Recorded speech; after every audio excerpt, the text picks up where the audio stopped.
Hi guys, welcome to கிருவனிக் channel. இன்றைக்கி நாம் விக்ரமாதித்யன் கதை தான் பார்க்க போகிறோம். இது ஒரு தொடர் கதை, அதனால் வாரத்திற்கு ஒரு பகுதி போடுறேன். இந்த வாரத்தோட பகுதியை காணலாம் வாங்க. போன வாரம் நம்ம என்ன பார்த்தோன்னா, சந்திரபாணனோட முதல் மகனுக்கு முடிசூட்டு விழா நடந்தது. அதோட தொடர்ச்சியை இந்த வாரம் பார்க்கலாம் வாங்க. புதுப்பட்டணம் உதயம். கன்னியாகுமரி என்ற நாட்டை விக்ரமாதித்தன் ஆண்டு வந்தான். தன் ஆட்சியை விரிவாக்க எண்ணினான். எனவே தமது அமைச்சர் பட்டியிடம், பட்டி புதிய தலைநகர் அமைத்து அதிலிருந்து நான் ஆட்சிபுற நினைக்கிறேன், அதற்கான இடத்தை தேர்ந்தெடுத்து வா என்று அவனை அனுப்பினான். அரசரின் ஆணைப்படி காடுமலை எல்லாவற்றையும் கடந்து சென்று தேடினான். வசனகிரி மலையை ஒட்டி ஒரு அழகிய ஆறு ஓடிக்கொண்டிருந்தது. அந்த ஆற்றின் கரையில் ஒரு காளி கோவில் இருந்தது. கோயிலின் முன்னால் ஒரு பெரிய ஆலமரம் ஒன்று இருந்தது. அந்த ஆலமரத்தில் 7 வளையம் போல் 7 உரிகள் கட்டப்பட்டிருந்தன.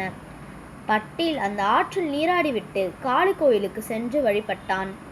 பின்னர் திரும்பி வரும்போது சுவரில் ஒரு கல்வெட்டு இருப்பதை பட்டி கண்டான். அங்கு சென்று படித்தான்.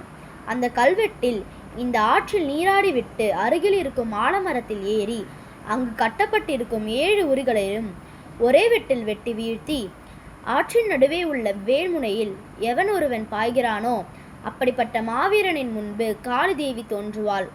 அவர் ஏராளமான செல்வங்களையும் அளிப்பாள். காளிதேவியின் இந்த அருளை பெற்ற மாவீரன் 56 நாட்டு அரசர்களையும் வெற்றி கொள்வான் என்று எழுதியிருந்தது.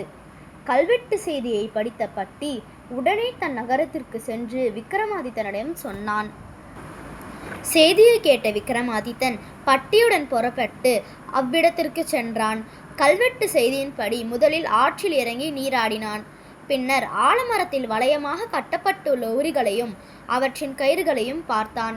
கடைசி உரியை பிடித்து கொண்டு சுற்றி 7 கயிறு ஒன்றாக முறுக்கி தமது உடைவாளை உருவி ஒரே வெட்டில் கயிறை வெட்டி வீழ்த்திவிட்டு ஆற்றில் நடப்பட்டிருந்த வேலின் முனையை நோக்கி தலைகீழாக பாய்ந்தான்.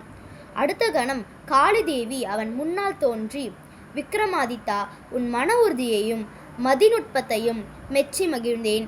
உனக்கு வேண்டிய வரத்தை கேள் என்றாள்.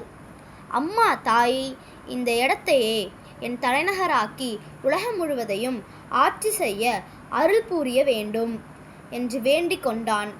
அவ்வாறே காளிதேவியும் வரத்தையும் கோயில் அருகில் புதைத்து வைக்கப்பட்டிருந்த செல்வத்தையும் அளித்து, இனி இந்த இடம் உஜ்ஜயினி மாகாகாளிப்பட்டணம் என்று கூறி மறைந்தாள்.